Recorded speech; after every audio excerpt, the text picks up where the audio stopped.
Quand il n'y a pas de vision, le peuple périt, Proverbe 29, 18. Il en était ainsi avec Israël.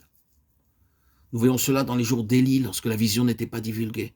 C'était une nation désunie, morcelée, divisée. C'est arrivé de nombreuses fois. La vision avait une puissance de cohésion. Elle formait des gens solidaires et unis.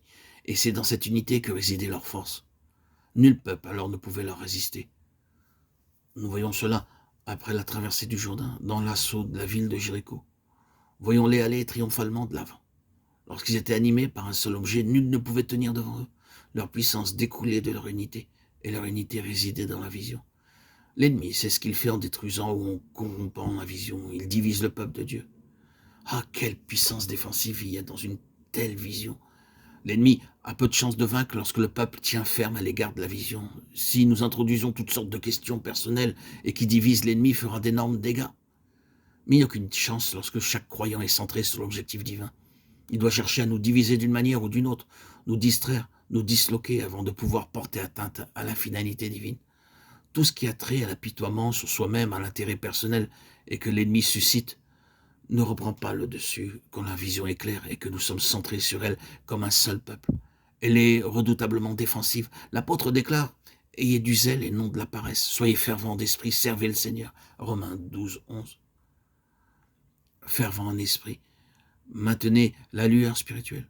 En étant centré sur un tel objectif avec un cœur tout entier, ce sera une merveilleuse protection.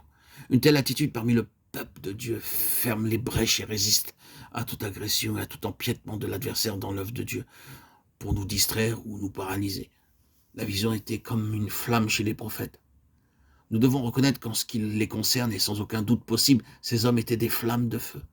Il n'y avait pas de neutralité en eux. Ils étaient agressifs et jamais passifs. La vision produit cet effet.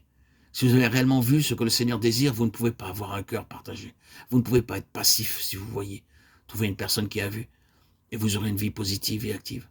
Considérez une personne qui n'a pas vu, n'a pas d'assurance, ce n'est pas défini, vous avez quelque chose de neutre, de négatif. Quelqu'un sur lequel vous ne pouvez pas compter. Ces prophètes étaient des hommes comme des flammes de feu, car ils avaient vu. Et quand Israël était en conformité avec l'appel de Dieu, il était comme cela, positif, agressif. Lorsque la vision s'estompait, ils s'immobilisaient et se centraient sur eux-mêmes. Ils s'inscrivaient dans une succession de cercles toujours plus étroits et pour finir, n'aboutissaient nulle part. Cette agressivité, cette attitude positive qui est la conséquence de la vision donne au Seigneur le terrain qui lui est nécessaire pour pouvoir nous éduquer, nous discipliner. Cela ne signifie pas que nous ne commettrons jamais plus d'erreurs. Vous pouvez voir dans le Nouveau Testament, et j'espère que vous ne m'accuserez pas d'hérésie, que même un homme aussi crucifié que Paul pouvait faire des erreurs.